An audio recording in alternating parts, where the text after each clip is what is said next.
1절부터 23절의 말씀입니다. 창세기 40장 1절에서 23절의 말씀입니다. 저희 여러분들이 한 절씩 교독하도록 하시겠습니다.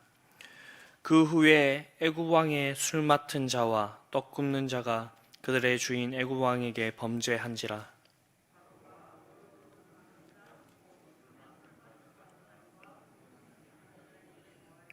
그들을 친위대장의 집 안에 있는 옥에 가두니 곧 요셉이 갇힌 곳이라.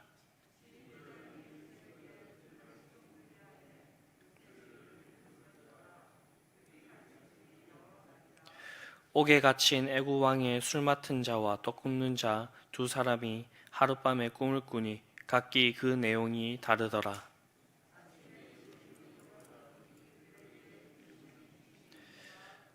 요셉이 그 주인의 집에 자기와 함께 갇힌 바로의 신하들에게 묻되 어찌하여 오늘 당신들의 얼굴에 근심빛이 있나이까?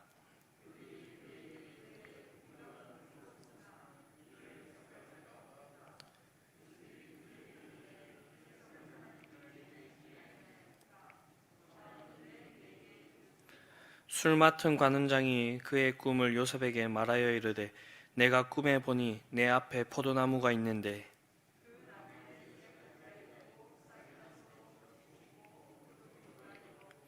내 손에 바로의 잔이 있기로 내가 포도를 따서 그 즙을 바로의 잔에 짜서 그 잔을 바로의 손에 들였노라.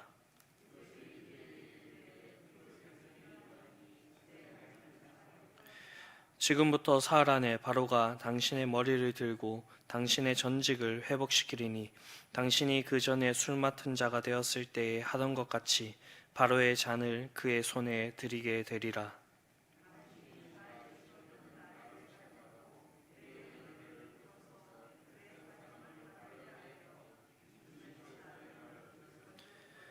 나는 히브리 땅에서 끌려온 자여 여기서도 옥에 갇힐 일을 행하지 아니하였나이다.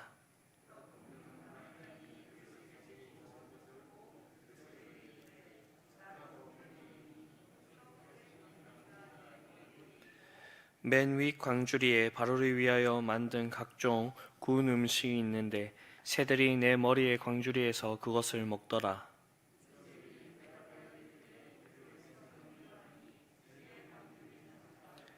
지금부터 사흘 안에 바로가 당신의 머리를 들고 당신의 나무에 달리니 새들이 당신의 고기를 뜯어 먹으리이다 하더니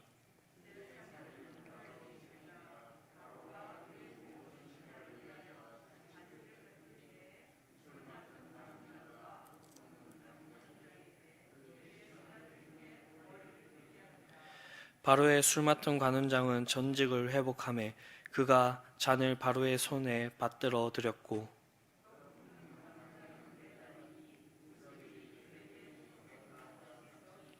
술 맡은 관원장이 요셉을 기억하지 못하고 그를 잊었더라.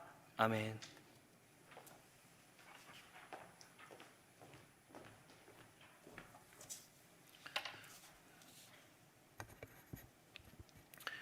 오늘 본문은 인간의 역사 속에서 하나님의 섭리가 어떻게 진행되는가 하는 것을 보여주는 본문입니다. 요셉이 꿈을 꾸고 그 꿈은 하나님의 계시이기 때문에 하나님께서 앞으로 요셉이 어떻게 될 것을 보여주신 것입니다. 그때는 아직까지 성경 계시가 기록되기 전이기 때문에 하나님께서 구원 역사를 진행하시면서 특별한 사람들에게 꿈을 통해서 앞으로 될 일을 보여주시고 하셨습니다. 요셉의 꿈은 형들과 부모가 자기에게 절하는 꿈이었습니다.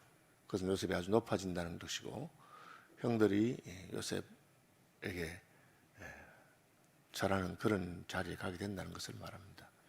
형들의 생각에는 그런 일이 도무지 있을 수가 없는 일이고 또 기분이 나빴기 때문에 요셉을 팔 때 너 그런 꿈을 꾸고 내가 우리보다 높아진다고 했으니 꿈이 어떻게 되는가 보자 하고는 처음엔 죽이려고 하다가 동생이니까 팔아먹었습니다. 그 요셉을 산 이스마엘 사람, 미디안 사람들이 요셉을 애굽에 데려가서 애굽의 친위대장인 보디발의 집에 팔게 됩니다. 먼 나라로 팔았으니까 형들이 목축하는 사람인데 애굽에 갈 이유도 없고 애굽에 가서 요셉에게 절할 이유는 더욱 없는 것입니다. 사탄은 거기서 한 걸음 더 나가서 요셉과 하나님의 관계를 끊기 위해서 보디발의 아내를 충동하고 요셉과 범죄하게 유혹합니다. 만약 요셉이 그 유혹에 넘어갔으면 하나님과의 관계가 서먹해지고 하나님께서 요셉을 통해서 계획하신 그 일들이 이루어지지 않을 것인데 요셉은 그 유혹에 넘어가지 아니하고 지금 형들이 자기를 팔았잖아요. 하나님에 대해서 원망할 수 있습니다. 하나님 괜히 꿈을 꾸게 해서 하나님 살아계시다면 왜 이렇게 나를 형들의 미움을 받고 팔리게 할 수 있느냐. 그렇게 하지 않고 요셉은 유혹이 왔을 때도 하나님 앞에서 나는 이렇게 범죄할 수 없다 하고 자기 신앙의 정도를 지킵니다. 사탄은 요셉이 보디발의 아내 유혹에 넘어가지 아니하고 믿음을 지키는 것을 보니까 이제는 핍박합니다. 무고하죠. 저놈이 나를 덮치러 왔다. 사실은 부끄러운 거잖아요. 여자가 그 요셉을 유혹하다가 안 돼서 요셉이 그냥 겉옷을 벗어두고 도망갔는데 그런데 그냥 숨기고 그냥 덮어 놓을 수 있는데 그것을 막 떠들면서 저놈이 나를 폭행하려고 했다. 성폭행하려고 했다. 그렇게 해서 그 남편이 아내의 평소 행실을 다 알고 했을 건데 믿어서 그랬는지 아니면 아내를 믿진 않아도 부끄러우니까 했는지 자기 친위대 자기 집에 있는 감옥에다가 요셉을 가둔 것을 보게 됩니다. 이것은 아마 그냥 사적으로 자기 권한으로 그렇게 했을 수가 있습니다. 그 이유는 요셉이 감옥에 있는데도 일을 잘하기 때문에 오늘 본문 바로 앞절에 있는 여호와께서 요셉과 함께 하심이라 여호와께서 그를 범사에 형통하게 하셨더라. 간수장은 그의 손에 맡긴 것을 무엇이든지 살펴보지 않았다.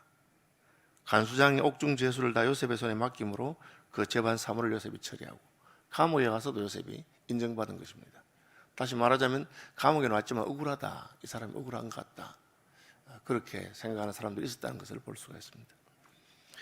그러니까 요셉으로서는 감옥까지 갔으니까 굉장히 속이 상할 수 있는데도 요셉은 원망하거나 불평하지 않고 감옥에서 그냥 자기의 최선을 다하고 하나님은 감옥에서도 요셉을 형통하게 합니다. 사탄은 요셉을 감옥에 가두어 두었으니까 이제는 요셉이 꿈이 이루어지지 않을 것처럼 생각하는데 하나님께서는 하나님이 사용하시고자 하는 사람은 길을 막아서고 또 망하게 만들고 그렇게 하지만 그것이 오히려 하나님의 계획이 더 빨리 진행될 수 있도록 그렇게 하실 수 있는 분입니다. 그래서 우리가 찬송가에 이 풍랑 인연하여서 더 빨리 갑니다. 그런 말이 있습니다. 풍랑이 일어서 내 앞길이 가는 길이 힘들고 어려워지는 것 같은데 하나님은 오히려 그 폭풍을 통해서 더 빨리 가게 하는 것입니다. 옛날에는 배들이 다 돛을 단 배니까 뭐 바람이 불면 가고 바람이 안 불면 못 가는데 폭풍이 불면 사실은 어느 방향으로 갈지 모릅니다. 그럼에도 불구하고 하나님께서는 폭풍을 보내서 배가 더 빨리 가게 할 수 있는 분입니다. 요셉이 감옥에 갔기 때문에 어떤 일이 있을 수 있었느냐. 감옥에 있는데 바로의 두 관원장, 술 맡은 관원장과 떡 맡은 관원장이 감옥에 들어오는데 그 시위대장의 집에 있는 감옥에 들어옵니다. 약간 특이한 점이에요. 감옥에 여러 군데 있을 수 있는데 왜 그 친위대장에 있느냐. 잘못해서 감옥 가는 것은 자연스러운 일인데 어느 감옥에 가서 누구를 만나느냐 하는 것은 우리가 예측할 수 없는 일인데 하나님께서는 이 두 술 맡은 관원과 떡 맡은 관원이 이게 요셉이 있는 그 감옥에 가도록 합니다. 그리고 요셉은 그 감옥에서 죄수들 전체를 관할하고 섬기는데 높은 사람이었어요. 아주 높은 사람이었습니다. 그러니까 요셉이 그 두 분을 잘 모십니다. 그래서 그런데 하루는 이제 이 장관급인 사람 두 사람을 모시는데 이 사람이 얼굴 표정이 안 좋은 거예요. 그래서 요셉이 무슨 안 좋은 일이 있습니까? 이러 물으니까 술 맡은 포도주 맡은 관원이 먼저 꿈 이야기를 하면서 내 꿈이 이게 무슨 꿈인지 모르겠다고 그렇게 자기가 꿈을 보니까 포도나무에 싹이 나고 가지가 서 있는데 꽃이 피고 열매가 맺고 쫙 자라는데 내가 그 포도를 따서 접을 짜서 왕에게 드렸다 하니까 요셉이 바로 해석을 해버립니다. 다니엘도 꿈을 해석하는데 다니엘이 이렇게 말합니다. 해석은 여호와께 있지 않습니까? 내게 시간을 주면 내가 기도하고 그 꿈이 무슨 뜻인지 느부갓네살 왕의 꿈을 해석합니다. 그런데 요셉은 바로 해석합니다. 여기서 우리는 어릴 때 요셉이 꿈을 꾸고 하나님께서 그에게 꿈을 해석하는 은사를 주신 것을 알 수가 있습니다. 하나님께서 꿈을 해석하는 은사를 줬습니다. 그러니까 요셉은 꿈을 듣는 순간에 이 꿈이 무슨 꿈인지 알았습니다. 그래서 바로 해석을 해줍니다. 가지가 셋인 것은 사흘이고 이 포도나무 포도를 짜서 왕에 드린 것은 당신이 원래 하던 그 포도주 맡은 왕의 포도주를 맡은 그 직무를 감당하게 될 것을 말합니다. 그렇게 말합니다. 이건 이제 약간 더 확대 해석해 보면 요셉은 자기 꿈도 해석 못할 리가 없습니다. 남의 꿈을 해석했으니까. 그러니까 하나님께서 자기에게 보여주셨던 그 꿈이 어떤 것을 알고 있습니다. 그래서 요셉이 어려움 가운데서도 소망을 가지고 하나님이 내게 보여주신 대로 언젠가는 일이 될 것이다 하고 믿음을 지킬 수 있는 힘이 되었을 수 있습니다. 이 해석이 좋으니까 떡 맡은 관원장도 나도 사실은 꿈을 꾸었다 하고는 그 꿈을 이야기를 합니다. 자기는 역시 떡 세 덩이를 가지고 있는데 광주리에 떡 세 덩이 있는데 새들이 와서 그것을 쪼아 먹었다. 그렇게 하니까 요셉이 또 말해줍니다. 이게 이제 안 좋은 해석이죠. 3일 안에 당신이 바로 앞에 나가는데 바로가 당신을 처형하고 당신의 시체를 새들이 쫓을 것이다. 굉장히 안 좋은 것이죠. 만약에 해석이 틀리면 그러면 기분 나쁜 해석을 했다고 떡 맡은 관원장이 복직된다면 어떻게 되겠습니까? 그런데 사흘이 지나서 바로의 생일 잔치가 됐는데 꿈 해몽한 그대로 되어버립니다. 포도주 맡은 관원장은 복직이 되고 떡 맡은 관원장은 죽게 됩니다. 그런데 이제 요셉이 청탁을 하나 하죠. 이 포도주 맡은 관원장에게 당신이 복직되거든 제가 꿈을 해석해 줬으니까 저를 기억하십시오. 제가 누명을 쓰고 와 있습니다. 원래도 제가 자유인이었는데 이렇게 판례 왔습니다. 제가 이런 감옥에 갇힐 만한 일을 한 적이 없습니다. 그리고 그대로 되니까 떡 맡은 관원장 죽고 포도주 맡은 관원장 복직되니까 우리가 생각할 때는 기억할 것 같잖아요. 그런데 다 가마다 잊어버립니다. 오늘 본문 보면 술 맡은 관원장이 요셉을 기억하지 못하고 그걸 잊었더라 그렇게 되어 있습니다. 자, 그럼 여기서 하나님의 섭리가 어떻게 작용합니까? 하나님께서 왜 그를 보디발의 집에 있는 감옥에 보내느냐? 그 감옥에서 요셉이 이 두 관원장을 만나게 하기 위해서 감옥에서 그 장관들이라든지 이런 사람들을 만나고 그들을 섬기면서 요셉은 그 행정 공무원의 세계가 어떠한지 그리고 그 장관들이 이야기를 나누는 가운데 그는 앞으로 국무총리가 될 수 있는 그런 개인 지도를 받은 것이나 다름이 없습니다. 하나님은 그렇게 합니다. 우리 감옥에 가면 시간이 많잖아요.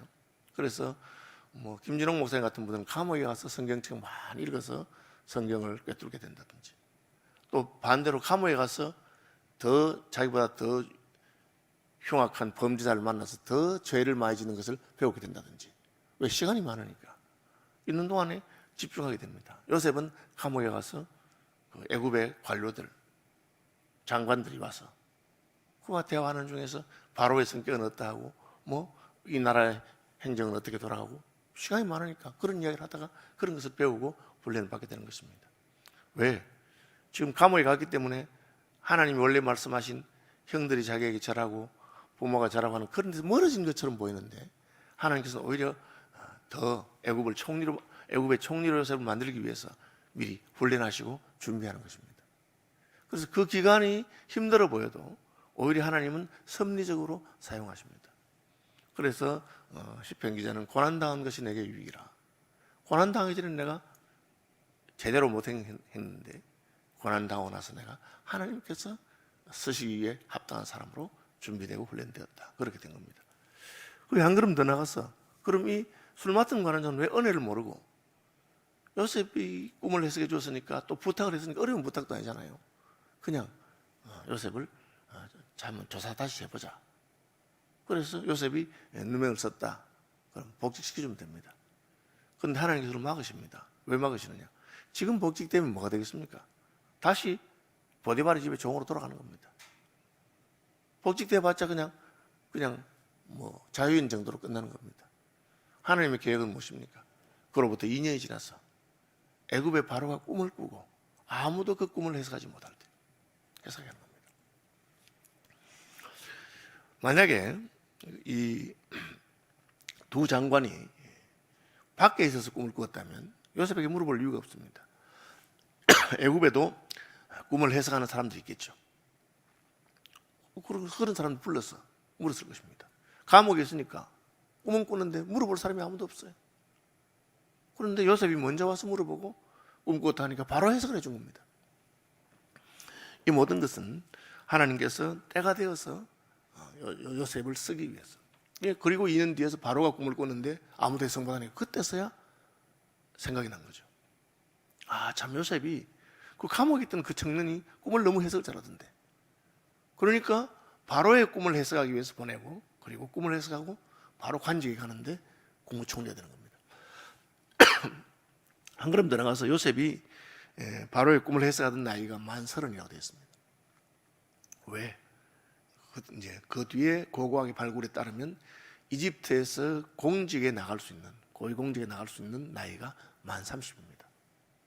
그전에는 못하는 것이죠. 그럼 그전에는 바로의 꿈을 해석해도 그냥 저 밑에 하급 공무원도 못하는 것이죠. 이제 하나님께서는 다 이 모든 것을 섭리에 맞춘 겁니다. 저는 이제 제가 그 SFC 간사하면서 서울에 왔는데 제가 서울로 이사 오니까 김철봉 목사님 제게 편지를 보냈어요. 뭐 그때도 전화하지 편지 보내는 건 그냥 쉬운 스타일은 아닌데, 권 목사님 SFC 대표 간사로 서울 오셨다는 소식을 들었는데 저희 교회 오셔서 협동을 하시면 안 되겠습니까? 제 집이 군포였습니다. 여기서 멀잖아요. 제가 관련됐던 교회가 두 교회 있습니다. 하나는 남일교회라고, 그리고 그거는 사당동에 있습니다. 하나는 안양 일심교회입니다. 그런데 김철봉 목사님 그때 편지를 하는 바람에 제가 멀어도 저는 마음이 어느 교회든지 날 오라고 하는 교회 있으면 간다. 그래서 서울시민교회가 저를 불렀기 때문에 제가 서울시민교회에 와서 협동으로 선교됐어요. 그러니까 제가 지금 서울시민교회에 있는 겁니다. 제가 서울 와서 남일교회도 다시 부흥회를 하러 갔는데 그 생각이 나더라고요. 그래서 남일교회 김대성 목사님이 막 나보고 협동을 오라 했으면 그 집이 제일 가까웠어요. 그럼 내가 지금 남일교회에서 목회를 하고 있지 않았을까? 안양 일신교회는 집이 이제 군포로 이사 간 다음에 아주 가까웠습니다. 사당동에 살다 제가 군포로 이사 갔는데 거기 있었으면 거기서 새벽 기도를 다니고 했기 때문에, 만약 내가 안양 일신교회 협동 목사였다면 안양 일신교회를 담임할 수 있지 않았을까? 뭐 여러 생각이 듭니다. 그 하나님께서 아마 서울시민교회에 지금 서시려고 그때 그렇게 하셨는가? 아니면 제가 서울시민교회 알 일도 없고 그렇게 된 거죠. 요셉이 하나님은 다 역사를 보시면서 그 때와 계획이 있습니다. 하나님 계획이 무엇입니까? 요셉이 꿈에 본 그대로입니다. 형들이 요셉에게 절하고 아버지 어머니가 그를 존경해주는 그런 자리에 가게 됩니다. 어떻게 그게 가능합니까? 하나님은 가능하시죠. 그러니까 요셉은 이 모든 일이 하나님의 섭리 가운데 있었구나. 하나님께서 지금 내가 왜 억울하게 죄도 안 졌는데 감옥에 가고, 자기 변명을 들을 사람이 아무도 없죠. 그런데 감옥에 가서 하나님은 만날 사람을 만나게 합니다. 그러니까 하나님은 시간을 낭비하시는 분이 아닙니다. 감옥에 가는 것이 내 인생에 왜 이러는가? 그래도 그때 마땅히 만날 사람을 만나고 그때 마땅히 받을 훈련을 받게 하시는 것입니다. 그리고 잊어버리는 것도, 그 사람이 내가 그렇게 해줬는데 날 잊어버리는 것이 결국은 더 좋은 겁니다. 그때 기억했으면 요셉은 감옥 밖에 나왔을 것이고, 그리고 그걸로 끝입니다. 그러나 여전히 감옥에 있기 때문에 바로의 꿈을 해석하게 되고 총리가 되는 것이죠.